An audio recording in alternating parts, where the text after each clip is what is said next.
Welcome to An Honorable Profession, a podcast giving America hope since 2018. I'm Ryan Coonerty. Along with Debbie Cox Bolton of the New Deal, I'm lucky enough to be your co-host.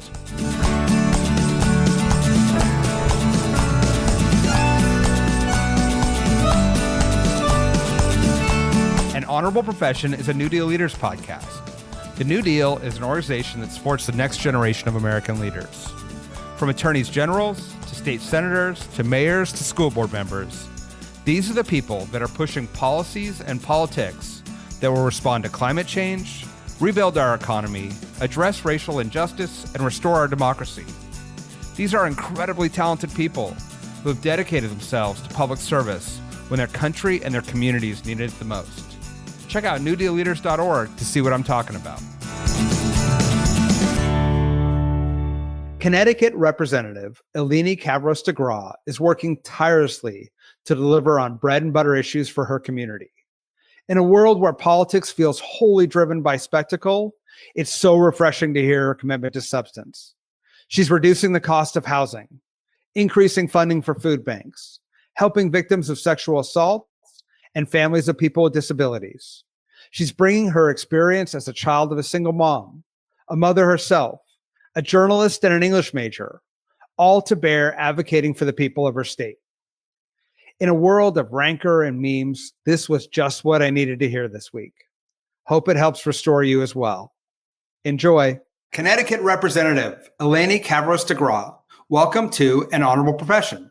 Thank you so much for having me. I'm very excited to be here. I was saying as we're getting ready for this interview, I was reviewing your work, and it's just so many bread and butter issues that you're addressing, from student loans, people with disabilities, public safety, affordable housing, just impressive work that really gets to people's day-to-day lives. Can you give us a sense as to how the last legislative session went and what you've been working on? Sure. I was very excited because, as you said, bread and butter issues. For the first time, we were able to get, through my work as the co-chair of the bipartisan Feeding Connecticut caucus, we were able to get $3 million in fiscal 26 and $6 million in fiscal 27 for our food banks. And that was really critical for us because we've only given them historically around $800,000. I had asked for $10 million, but happy with the $3 million and $6 million for now because of the federal cuts we've seen. We also had a landmark housing bill 5002 that we had gotten through both the House and the Senate, and then it went on to the governor's desk, and unfortunately it was vetoed, which is tough in the middle of a housing crisis, but we are hoping to come back for a special session next month and really get the job done. Can you tell me, I want to talk about hunger, and especially as the Trump administration continues to cut safety net services and how it's impacting your residents. But this housing legislation, Connecticut's a blue state, blue control. What happened in that process? Well, I think there's the politics that's up front and then the politics that's sort of behind the scenes. We don't have county government in Connecticut. We're actually 169 unique towns. I often say 169 little fiefdoms. And so, we are an older state. We certainly love the fact that we try to keep Connecticut, but we also know that we are in the middle of a housing crisis. And it's unfortunate because we felt that the governor's office certainly participated in the negotiation of the bill. But unfortunately, when we got down to it, there was a lot of political pressure against housing, and it was really from one section of the state. And it wasn't a large group of people, but it was certainly a loud group of people, as you often find. Some people call them NIMBYs, not in my backyard. I consider myself a YIMBY, yes, in my backyard. And we know that we are going to get it across the finish line, but I think there was a lot of political forces at play in this. What was the substance of it? Is to reduce zoning restrictions? How did it work? And then what do you expect to get in the next session to address the housing crisis? So we had a lot of really critical components. We were actually looking to make some significant parking reform. We didn't want to have parking minimums. We know that that drives up the cost of projects. And also it's just not realistic to have, say 2 cars for a 1-bedroom apartment. In some cases, we just wanted people to look at it project by project. So that was significant. We also had some really great transit-oriented development, both incentives and some zoning changes to make it easier for people to be able to do critical transit-oriented development in Connecticut. We also had what's similar similar to New Jersey, a fair share piece, although I will say it was certainly a much weakened version where we were really just asking people to take numbers that we had done as part of a study for the amount of housing we think we need and to make a plan for basically 25% of those numbers. So we were just asking for a plan. We weren't even asking in that piece, to definitely get things built.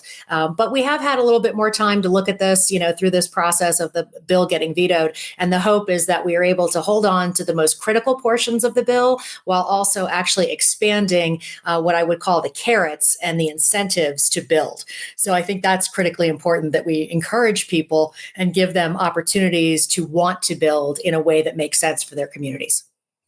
You've also looked at the commercial vacancies that we're seeing and looked at adaptive reuse and other policies. What other strategies are you looking at to address the housing challenge? Well, we certainly need to look at, these mixed use buildings where you might have retail on the ground level and then above it you would have housing. That's obviously one of the good strategies that everybody employs. And in my own district, I've seen that in the part of the district I represent, Canton, there's this adorable town, Collinsville, sort of subset of the larger town. And in Collinsville, they've used that form-based code that came out of California really in a great way. But unfortunately, again, it's sort of been town by town. So we're trying to help towns really move forward. There's a great project that's happening in the other part of my district, which is called Avon. And this wonderful group, Beacon Communities, is coming in. It'll be 176 affordable units, some at 80% AMI, some at 60% AMI. And that is a commercial conversion. It's taking an old office building and converting that into housing and then using the rather large parking lot that went with it to build the other section of the apartment building. And so we're very excited about that. And that's the sort of thing, we have a lot of small former office or industrial parks that really would be great for us to be able to build on. So we're utilizing both brownfield in some cases or gray field money in some cases to get these projects off the ground. How'd you find yourself trying to set housing policy? What's your path to public service? It's really interesting. This is probably the last thing I thought I would be doing. I was one of those women who, after 2016, I was very upset at the way the national election went. And I thought, okay, well, how can I get involved at the local level? It was not so that I could run for office. It was to, frankly, get more Democrats elected. And in Connecticut, we have Democratic town committees. I went ahead and engaged in my local Democratic town committee. I ended up being their campaign manager for their municipal campaign in 2017. Typically, they only ran, maybe one or two candidates. We ran, I think, a dozen that year, primarily women. I was really proud of that. And then as I was, over the course of that year, trying to find someone to run for this seat, people kept saying to me, no, it's you. You're supposed to run for that seat. So I sat with my family and we decided that I would take it on. I was a journalism, I practiced journalism professionally. I was an English major in college. And so I have always been a curious person. And I think that that is one of the critical skills that you need to have when it comes to being a legislator, because people expect us to be experts on every topic, when in reality, we have sort of a shallow knowledge of a vast amount of topics. And so I ended up losing my first election by just around 100 votes. And then I came back and won in 2020. I was quickly made vice chair of the Finance, Revenue, and Bonding Committee. I did that for 2 years. And then I became chair in my sort of sophomore term of the Planning and Development Committee. And we handle all kinds of municipal issues, but one of the main issues is zoning. And so that's how I found my way into this housing conversation. It's become a real passion of mine. I got to take a second because my dad was an English major, claims it's the best major you can have to prepare you for anything. Yes. You're going to learn more from a great novel than you will from any textbook. This is what he always says. So, I tell an English major out there who thinks that they may want to run for office, they don't like what's going on in their community, but they're like, I didn't study politics or economics or whatever.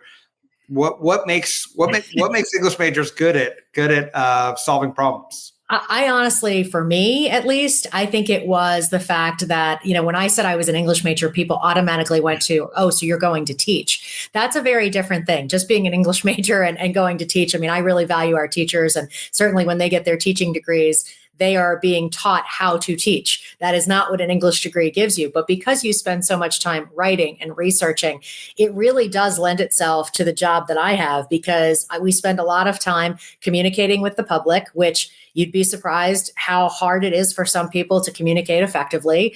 And I think that that was a real value that I brought to the table in terms of a weekly newsletter, my social media posts. People understand and hear my voice when I'm writing, and they have said that they value it, which I appreciate. And so I think that, it's one of those majors that you may not see the automatic connection, but for me, it was a very natural connection that eventually I just took the skills of being able to communicate so well and so effectively into this profession. Perfect. Now, I got to ask, because housing, especially in a place like Connecticut, but virtually anywhere in politics, is often one of the most difficult issues to challenge, to take on. And what made you step into that role and be in leadership on that subject area? So it's kind of fascinating. I actually flipped a district that had been red for 36 years. And so certainly, I consider the district now purple leaning blue, but you have to remember that people have very strong feelings when it comes to things being built in their community, whether it's multifamily housing, whether it's an apartment building. Connecticut is zoned 91% for single family housing. And that's not necessarily a bad thing, but then that means that we have to be really conscious of the land that is left and what we are doing with it, that, getting into things like infill housing. And so it is controversial, but I think that it was less controversial in my part of the state. I'm lucky I have, two wonderful town planners in the towns that I represent, and they have really been incredibly forward thinking. Whereas we have parts of the state where the town planners are honestly holding back the towns from, having greater development or from changing from what they have always been. I think that's the biggest issue, is that, we're known as the land of steady habits. I am not afraid to sort of shake that up. I did not grow up in Connecticut. I grew up in Virginia. And honestly, I think that fresh perspective is a good idea. I think it's something that, I love a challenge. And so when the Speaker of the House reached out and said, hey, I think I'd like to make you chair of planning and development, I said, why not? Let's take that on head on. So give us maybe some of the English major strategy for communication. How do you communicate to your constituents and to folks around the state who are like, I like my town the way it is. Right. I don't want anything touched, on and on. What's the messaging like? I think the messaging is the experiences that I have had in talking to constituents, because, when you listen to people, they will freely share what their needs are in most cases. I knock a lot of doors. I knocked the most doors in the state when I ran the first time.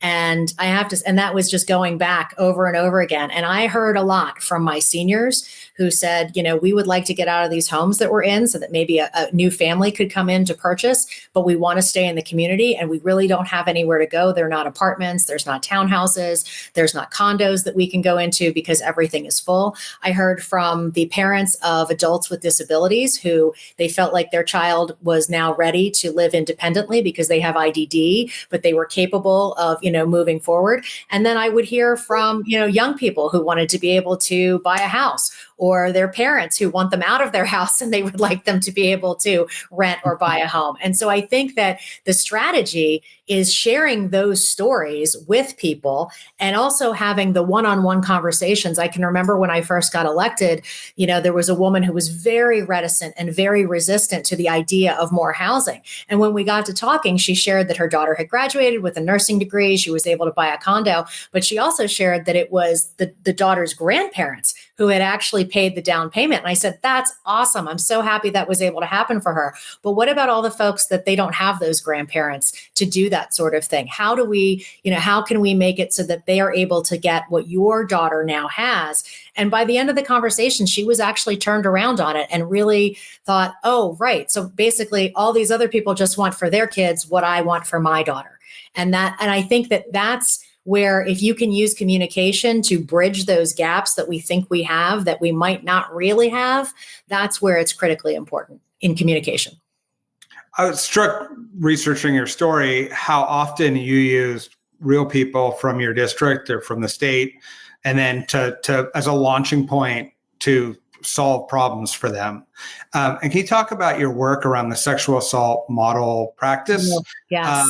and Purple Alert, and all the sort of helping people who are bumping up against systems have tools to be able to succeed or survive in that experience? So I will start with the Purple Alert. I actually had a mom who came to us and said, every time my adult daughter with IDD goes missing, we have a really hard time getting the police to do anything in terms of an alert. So in the state of Connecticut, we had Silver Alert and Amber Alert. And I don't know about you, but I always think Silver Alert, I think grandparents. Well, in Connecticut, they were starting to use it for other purposes. But the challenge was it wasn't being used uniformly. And so you had some departments that were willing to issue a Silver Alert for someone, for instance, with IDD who might be 19, but in other departments, they would just say, no, we can't help you. And so unfortunately, this young woman would meet men online and they would basically lure her away. And then after a day or two, they might just dump her in a park in Hartford, which is what happened to her one of the times. And so her mother was incredibly frustrated. And I had heard that Florida actually had this Purple Alert for people in just this situation. I thought, that would be great, not only for people maybe who have IDD, but also for people who have like a traumatic brain injury, potentially mental illness or Alzheimer's, that there is something different, that's why we have this Purple Alert. And it took a little bit to really get the bill passed, because I think that people thought that we had what we needed. But I will tell you that in the first 2 weeks after the Purple Alert finally went into effect, it had already been used 12 times, which seems astronomical to me, considering I thought maybe we'd be lucky in the first 2 weeks if one person needed it. But here, 12 families needed their loved one to be found, and that happened. And then the other piece that you talked about in terms of the sexual assault piece, we wanted to get model policy, and how that started. A reporter had reached out to me. She had done a podcast, Rachel DeLeon, about this situation that had happened in Canton. It was actually right around the time I was running for office the first time. Young woman had been raped at her place of work. And unfortunately, she ended up becoming not the victim, but the suspect, because the first time she went to the police department, she had a conversation with the police and she gave some details, but she was with her mom. Then the second time she went back to talk to the police, she brought a friend and she shared more details, and they accused her of filing a false statement. I thought this was a one-off when I heard it in my community. But Rachel DeLeon had done the work and did a documentary on Netflix called Victim Suspect, and it is a problem around the country. I believe we are the first state to put in this model policy for sexual assault, so that any police department that you go to, if you were reporting an assault, you will have, the goal is to have an equal experience, so that you will be believed, so that you will not be turned into the suspect. Because in some of these cases that Rachel reported on, there were people whose mugshots, women's mugshots, were ending up on the news. One woman took her own life. This is incredibly stressful and time generally. So you want to make sure that if someone is brave enough to report it to the police, that they have the assistance and frankly, the belief that they need in order to, have that safety and security of going to report. And frankly, that's why many women choose not to report. I can tell you a whole host of stories of women that have since told me their assault stories that never reported because they thought, I either won't be believed, I don't want to go through the emotional trauma of feeling like I'm being re-victimized again. And so that was a really, really big effort with one of our other new dealers, Representative Kate Farrar, and my other good friend who's running for Congress, Representative Jillian Gilchrist. I think so many of these stories, it's not as if only women can solve these problems, but I do think there is a perspective and a power and an ability to listen, frankly, that you demonstrate. Can you talk about what it's like to be a co-chair of the Bipartisan Women's Caucus? How does being a woman inform your work in the legislature? It's great that you brought that up, because last week I was actually speaking at a local private all boys high school. And this same conversation came up because we've had several bills since I've been in the legislature. One was about breastfeeding in the workplace. And it was fascinating to have men stand up who were against the bill and to talk about breastfeeding in the workplace. And then one of my colleagues, who was a woman, stood up and said, well, I don't know how many of you in this room have breastfed that are men, and then she shared, her experience of breastfeeding in the workplace, because that's the reality, is that there are experiences that women have that are so unique that you don't even understand what the issue is if you have not experienced it as a woman. I would also say, when I was first advocating, before I ever ran, I was an advocate for Planned Parenthood. And there was a day that I was at the legislature and a lot of the advocates were standing on the side with the Democrats. And I thought, well, I'd like to go have conversations with Republicans on why they perhaps, not all of them, but why some of them oppose, some of the services that Planned Parenthood provides. And the gentleman who at the time was representing me, who I was trying to find someone to run against, said to me that he wanted to lower the average age of when women could have abortion in Connecticut because babies could live outside the womb at 22 weeks. Well, I was able to share my personal story with him that at 25 weeks with my second daughter, I was put on bed rest because I was having full contractions and they were terrified that my daughter would be born at 25 weeks or 26 weeks before she would really have the chance to have fully formed lungs, other portions of her body fully formed, and to give her the best chance at life. So it's very frustrating when you hear from a gentleman who's not had a baby that he thinks that they can live at 22 weeks, when here my personal experience was so intense and was a very long 4 months on bed rest, let me tell you. So I do think it does make a difference having us in the rooms where these decisions are made. I have said from the beginning, we are 50% of the population. We should be 50% of the conversation. And how does it go in that caucus? Because it's a bipartisan caucus in terms of finding common ground. I think that it has been more of a struggle. I'm not going to lie. I mean, I think it's really important that we try to find legislative things that we can agree on. Sometimes it's feeding people. Sometimes it's addressing the homelessness crisis. There are issues where I think we still can come together. And I think that's really important. We struggled this year to get our legislative agenda together, if I'm being honest, but that doesn't mean that it's not worthwhile to still try to fight for the issues that we agree on. And sometimes it's not even that, I could agree with two of my female Republican colleagues on a bill, but she has three other Republican colleagues that don't agree on that bill. Or we could have one Republican and three Democrats, but I've got four other Democrats who don't agree with that bill. So it's funny. I mean, we've done a lot with working in tandem with the Animal Rights Caucus, and again, just trying to find those places where we do intersect and overlap, so that we can have better conversations and ultimately better legislation. And I mean, if only the world worked like this and Washington, D.C. worked like this, and it feels like the rest of the country is going in the opposite direction, polarized, cruel, not worried about people's day-to-day experiences and welfare. Yeah. Can you talk a little bit about how the Trump administration is impacting Connecticut and your constituents? Yeah, I just this morning, I was visiting one of our local food pantries called Gifts of Love, and they were sharing with us that they are already seeing the uptick in need, number one. So we know that, I don't want to say for sure that a recession is coming, but the gentleman who is at our state food bank is called Connecticut Food Share, and they have mobile pantries that are at different locations. And this morning he was at the mobile pantry, and I said, how many people were in line? And he said 101. 101 is a lot for us, especially because that line is primarily seniors and people with disabilities. A lot of the seniors are veterans. And, I would say average when things are going well, it would be 75 people, 65 people. So 101, that is really significant. So I think that's probably the biggest area where we're seeing it, is people needing more food. The cost of groceries is so much higher. We used to get so much meat from Canada, and because of the broken relationship we now have with Canada, our meat costs are going way up because of that. I've talked to several business owners locally who have said, the larger grocery chains, that might be 12% of their business, but for some of these smaller smaller ones, it is a much more significant percent of their business. I've got my larger grocery chains that are worried about the possibility of SNAP dollars and WIC dollars going away, because that can sometimes be up to 20% of their large grocery store, budgets and profits. And so that's really hard for people.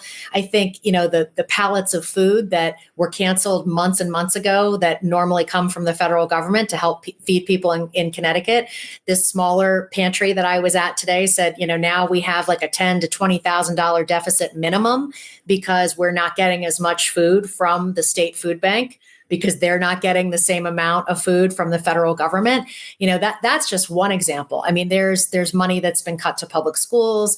There's money that's been cut to homelessness and shelter and, housing vouchers. I mean, we are starting to see, it's unfortunate that some of it is now. And then I know that a lot of these cuts are saved for after the midterms. God willing, we actually have midterms.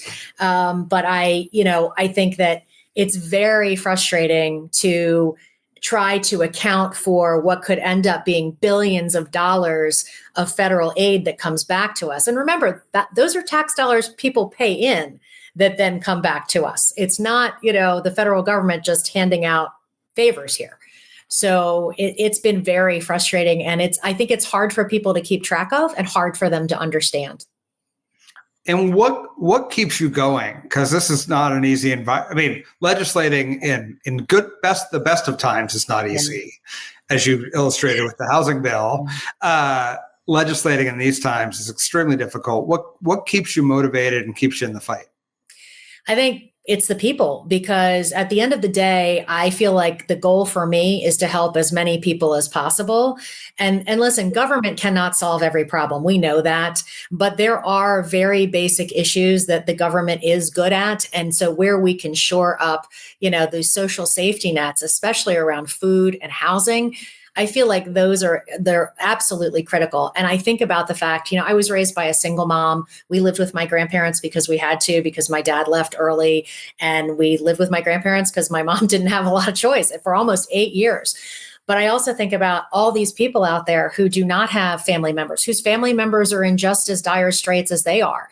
And so this is where, the state can help people. Again, that pantry that I was at today, they have a 12-week program. They talked about all these people who come in and they are really, barely holding on. But then this organization gives them a little bit of hope. And people really undervalue how much hope matters when you are struggling, and how important that is to have that hope, to be able to get up the next day and to try to find a job and to take a shower and to make sure your kids get to school and to make sure your children are being fed. And this 12-week program at the end, she told me about a woman who was able to buy a house at the end of the 12-week program because she got back on her feet. Those are the stories that we want to be able to share and really think about. And that's what keeps me going, is that there are people who are counting on us every day to help provide solutions to, in many cases, very unexpected circumstances in their lives. And as you just finished a session, you're going to have a special session on housing.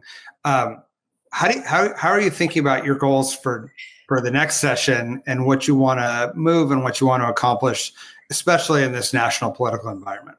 Right. More than anything else, as I think about not even so much special session, because I think we will be focused on the housing bill, and that's critically important. I'm not entirely sure how much we are going to be able to adjust in terms of the cuts we are seeing at the federal level. But I had referenced it at the top, that $3 and $6 million, we're going to need more than that to shore up our Connecticut nutrition assistance program, because that's where that money is going, and it can only be spent on food. So when I asked for $10 million initially, it wasn't because I thought we needed 3 and 6. It was because I knew we would need 10 and 10. So that's one of my big goals for next session. Also, anything around housing that is cutting red tape that gets us to build faster, certainly still safe, still within, public health and safety standards. But we want to make sure that's one of the biggest things that developers and others are talking about in terms of our housing crisis. We need to be cutting red tape. So that certainly is on my mind. And then continuing to address our homelessness homelessness problem, focusing on decriminalizing homelessness and making sure that our state police and our local town police officers, that they have what they need in order to get people the help they need and not just jail them when, they really need mental health help or they need more of a social worker than, time spent in a cell. So those are all things that are on my mind for next session. We love it. We love having you as part of New Deal. We look forward to seeing these ideas play out and then hopefully taking them as models for other states. Thank you for joining us today. Thanks so much for having me. It is great to be here. An Honorable Profession is a New Deal Leaders podcast. Thanks to the team at New Deal for producing this episode. We encourage you to bring honor to public service, and because we keep things honorable, no tax dollars are used in the making of this podcast.